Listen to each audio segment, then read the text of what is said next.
Hello everyone, कैसे हैं आप सभी लोग। आई होप बढ़िया होंगे। तो आज चलिए स्टार्ट करते हैं हमारा लेक्चर नंबर 2। हम पढ़ रहे थे ह्यूमन एनाटॉमी एंड फिजियोलॉजी, जिसमें हमने पहले लेक्चर में पढ़ा था cell, what is cell. Cell के बारे में पूरा डिस्क्राइब किया था। आप अगर ये लेक्चर देखना स्टार्ट कर रहे हैं तो इसके पहले लेक्चर नंबर 1 जरूर देखें, क्योंकि उसके बाद उसमें हमने पूरा सेल डिस्क्राइब किया था।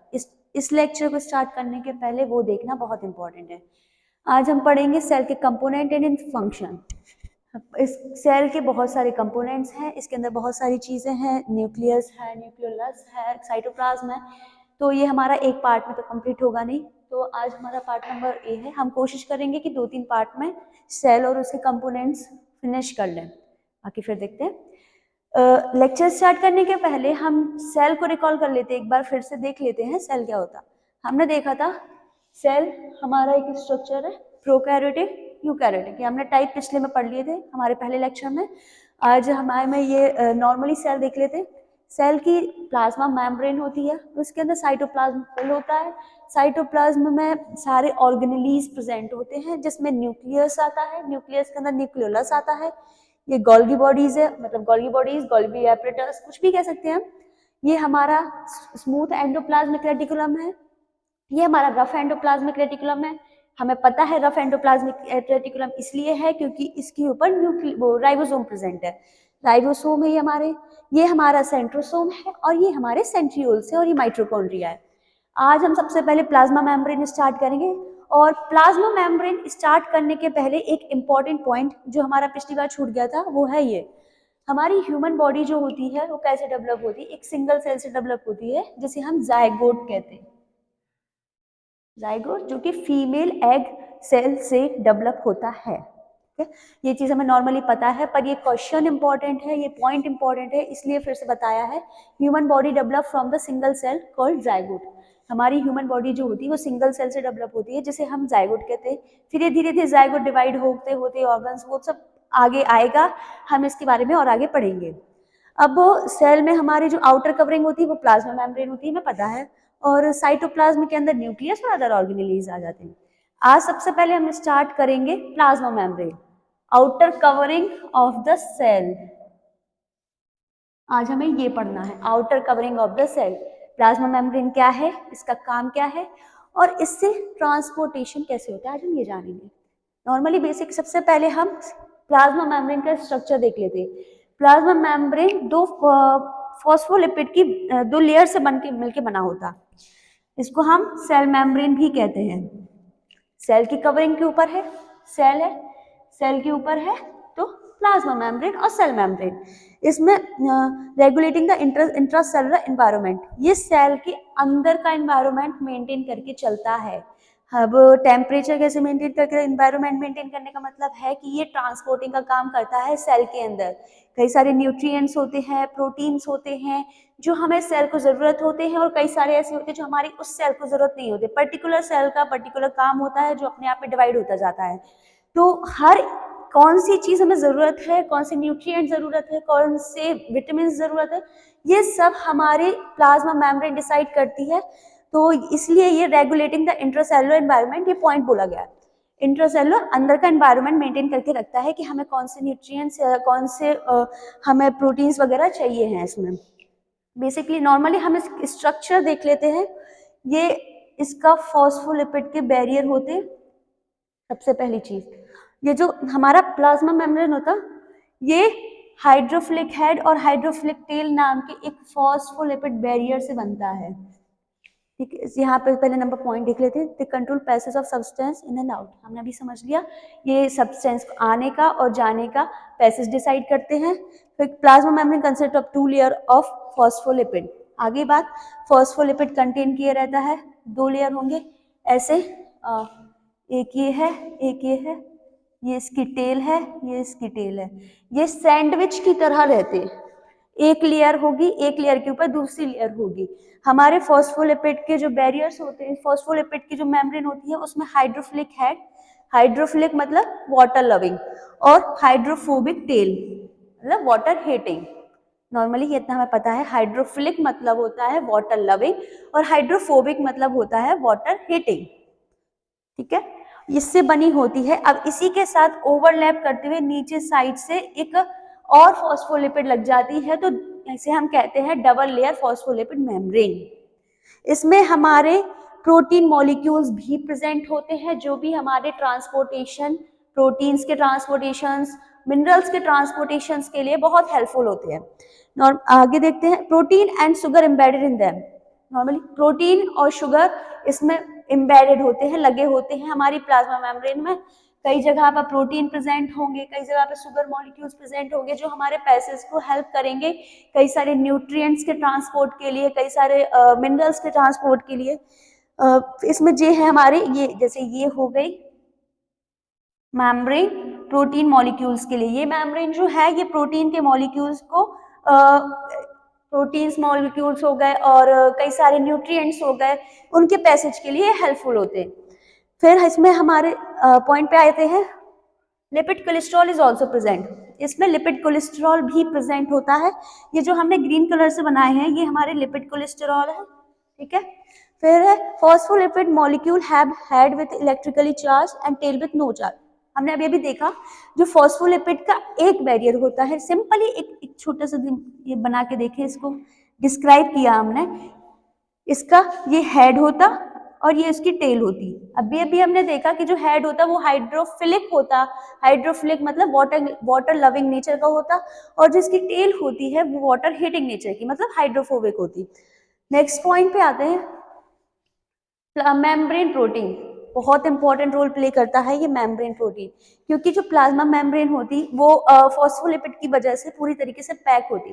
अब न्यूट्रिएंट्स आने के लिए और हमारे प्रोटीन्स वगैरह को एम्बेडेड करने के लिए, आने जाने के लिए एक पैसेज तो चाहिए है, तो वो पैसेज हमारे प्रोटीन मॉलिक्यूल्स प्रोवाइड कराते हैं। तो ये हमारी प्लाज्मा मेम्ब्रेन में बहुत इंपॉर्टेंट रोल प्ले करता है, जिसमें हम देखेंगे it provided channel that allow the passage of electrolyte and non-lipid solute substances। ये हमें एक चैनल प्रोवाइड कराता, चैनल नॉर्मली हम समझ लें गेट, ये हमें एक गेट प्रोवाइड कराता कि जहां से हमारे इलेक्ट्रोलाइट्स और non lipid solute substance, non lipid मतलब जो वाटर सॉल्युबल होती है, ये हमें एक पैसेज प्रोवाइड कराते हैं जिसके through non lipid solute substance pass होते हैं, या इलेक्ट्रोलाइट जो इलेक्ट्रिकली चार्ज होते हैं। Electrolyte electrically charge water loving, lipids कभी भी इलेक्ट्रोलाइट्स नहीं होते हैं, ना इलेक्ट्रिकली चार्ज होते हैं, केवल वाटर लविंग ही इलेक्ट्रिकली चार्ज होते हैं। वही पैसेज हमारे जो मेम्ब्रेन प्रोटीन है वो प्रोवाइड कराते हैं, जैसे हमारे सेल के अंदर या सेल से बाहर केवल इलेक्ट्रिकली चार्ज यानी इलेक्ट्रोलाइट्स और नॉन लिपिड सॉल्यूट सब्सटेंस ही पास कर सकते हैं। फिर है next point, some membrane protein molecules have branched carbohydrate. इनके पास जो हमारी है मेम्ब्रेन प्रोटीन मॉलिक्यूल्स हैं, इनमें कई मेम्ब्रेन ऐसी हैं जो प्रोटीन कार्बोहाइड्रेट चेन बनाती। अब कार्बोहाइड्रेट की चेन जो बनाती है वो सब जगह नहीं बनाती, स्पेसिफिक रीजन में हमें कार्बोहाइड्रेट की चेन की अगर जरूरत होती है तो स्पेसिफिक रीजन में स्पेसिफिक जगह के लिए केवल स्पेसिफिक कार्बोहाइड्रेट की चेन बनती है। यहाँ पे लिखा है also act as a receptor, ये रिसेप्टर की तरह भी काम करता है कई जगहों पर। जैसे जहाँ पे कई जगह कार्बोहाइड्रेट की चेन हर जगह नहीं बनती, वैसे ही हर जगह ये रिसेप्टर की जगह जैसा काम नहीं करता। रिसेप्टर मतलब होता है कि जो हमें जो चीज चाहिए है, जैसे एक केस मान लो, लॉक एंड की, एक ताले की एक ही चाबी होगी। नॉर्मली ये पता है एक ताले की एक ही चाबी है कि वो चाबी से वही ताला खुलेगा। तो ये हमारा मान लो इस टाइप का एक हो गया रिसेप्टर, ये हमारा रिसेप्टर हुआ, ठीक है। इस रिसेप्टर से आके ड्रग बाइंड होगी, ड्रग हो गया, मॉलिक्यूल्स हो गए, सब्सटेंसेस हो गए, न्यूट्रिएंट्स हो गए, कुछ भी मान लो, XYZ कुछ भी मान लो, इससे आके बाइंड होगी और फिर अंदर जाएगी, ठीक है। कहीं जगह पे नहीं प्रोवाइड करती, सिंपली स्पेसिफिक रीजन में जहां हमें रिसेप्टर की जरूरत होती है सेल के ऊपर, सेल में और प्लाज्मा मेम्ब्रेन में वो रिसेप्टर प्रोवाइड कराते हैं। स्पेसिफिक रीजन में रिसेप्टर्स स्पेसिफिक रीजन में रहते हैं और स्पेसिफिक न्यूट्रिएंट के लिए ही होते हैं।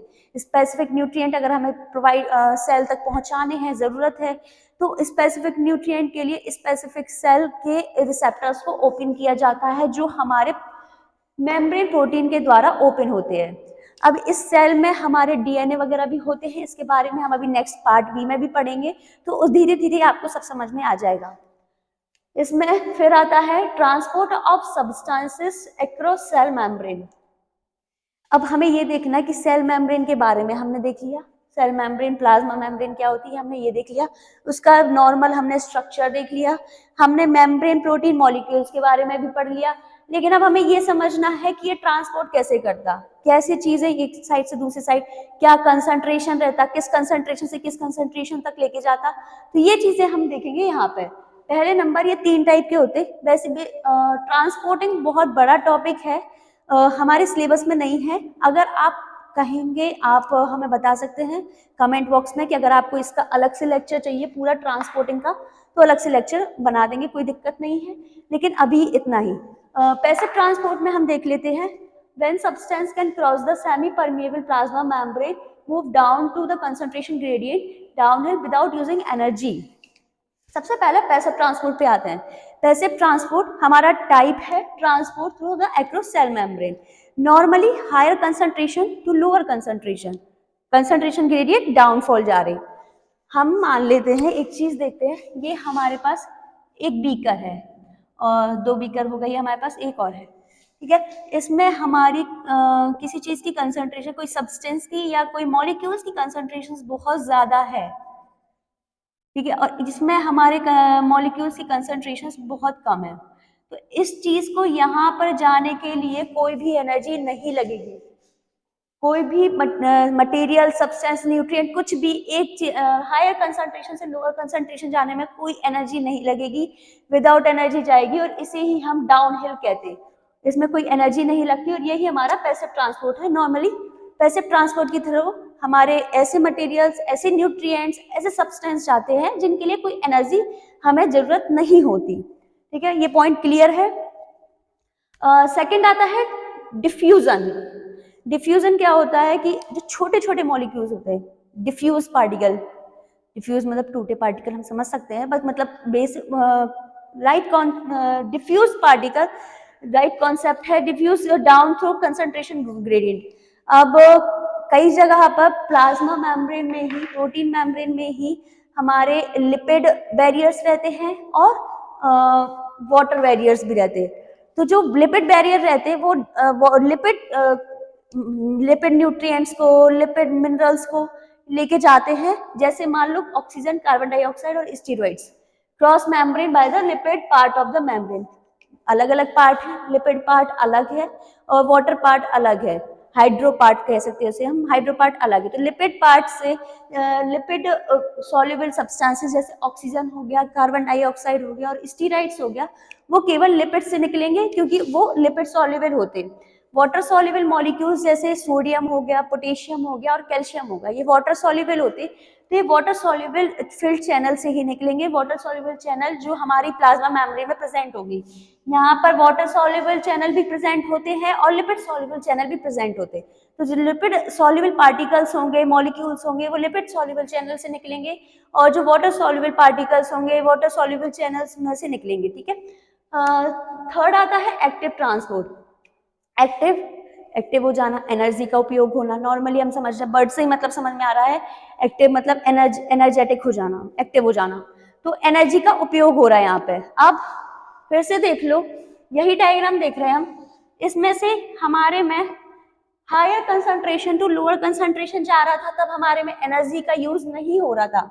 लेकिन जब ये लोअर कंसंट्रेशन से, ये जो पार्टिकल्स हैं हमारे हायर कंसंट्रेशन में जाते हैं, एक नीड के लिए, जब हमें जरूरत होती है लोअर कंसंट्रेशन से हायर कंसंट्रेशन, अपहिल में जाने के लिए, लोअर से हायर अपवर्ड में जाने के लिए, तो वहां पे हमें एनर्जी की रिक्वायरमेंट होती है और एनर्जी की रिक्वायरमेंट के लिए एक्टिव ट्रांसपोर्ट एक्टिव हो जाता है by the use of energy. इसमें दिखा है transport of substance up their concentration gradient, uphill lower concentration to higher concentration by the use of energy, ठीक है। हमें ये बात समझ में आ गई। ये हमारे हो गए transport of substance across the cell membrane. एक बार फिर से रिकॉल कर लेते सारी चीजें, हमने सेल पहले ही देख लिया था, आते प्लाज्मा मेम्ब्रेन पे डायरेक्ट। प्लाज्मा मेम्ब्रेन को हम सेल मेम्ब्रेन भी कहते हैं, और ये हमें इंट्रासेलुलर एनवायरनमेंट को रेगुलेट करने के लिए हेल्पफुल होती है, जो हमने देख लिया है कि हमें क्या मटेरियल इंपॉर्टेंट है, कौन सा सब्सटेंस इंपॉर्टेंट है, कौन से नहीं है, वो रेगुलेट करता है, ठीक है। फिर हमने ये इसका डायग्राम देखा, नॉर्मली ये फॉस्फोलिपिड बाइलेयर बैरियर से बनते हैं। फॉस्फोलिपिड में हाइड्रोफिलिक हेड होता है और हाइड्रोफोबिक टेल होता है। हाइड्रोफिलिक मतलब होता है वाटर लविंग और हाइड्रोफोबिक मतलब होता है वाटर हिटिंग। इसमें पॉइंट था they control the passage of substance into and out of it. ये पैसेज कंट्रोल करते हैं मटेरियल के इनसाइड जाने के लिए, कोई भी न्यूट्रिएंट्स कौन सी हमें जरूरी है वो अंदर जाते हैं, जो नहीं है जरूरी वो रह जाते हैं। सेकेंड है plasma membrane consist of 2 layer of phospholipid. हमने ये देख लिया, ये सैंडविच की तरह कनेक्टेड रहते हैं और बाय लेयर रहते हैं, जिस वजह से ये लगते 2 लेयर से कनेक्टेड रहती है। इसकी टेल अंदर साइड को कनेक्ट रहती और हेड बाहर साइड को कनेक्ट रहती। तो जो वाटर लविंग होते हैं वो अपसाइड रहते हैं, जिस वजह से वाटर लविंग मॉलिक्यूल्स ऊपर साइड को रहते हैं और water heating molecules down side में रहते हैं। Protein and sugar embedded in them. Proteins और शुगर के सेल्स मान लो या प्रोटीन्स मान लो, ये हमारे में एम्बेडेड रहते हैं। Lipid cholesterol is also present. हमारे में लिपिड कोलेस्ट्रॉल भी प्रेजेंट होता है, ये हमने ग्रीन कलर से मार्क किए हुए हैं, ये लिपिड कोलेस्ट्रॉल है। Phospholipid molecule have head with electrically charge and tail with no charge. हमने देखा है फॉस्फोलिपिड का बैरियर जो ऊपर इलेक्ट्रिकली चार्ज, जिसे हम हाइड्रोफिलिक हेड कहते हैं, और हाइड्रोफोबिक टेल जिसे हम नॉन इलेक्ट्रिकली चार्ज, मतलब कोई चार्ज प्रेजेंट नहीं होता। इसमें हमने मेम्ब्रेन प्रोटीन जो इंपॉर्टेंट पार्ट क्रिएट करता है, ये चैनल प्रोवाइड कराते हैं इलेक्ट्रोलाइट्स के लिए और नॉन लिपिड सॉल्यूट सब्सटेंसेस के लिए, पैसेज के लिए, आने जाने के लिए उसके इलेक्ट्रोलाइट्स के और नॉन लिपिड के। फिर हमने देखा था some membrane protein molecules have branched carbohydrate. इनमें कई जगह पर कार्बोहाइड्रेट चेन होती, केवल स्पेसिफिक रीजन में जहां हमें उसकी जरूरत होती है।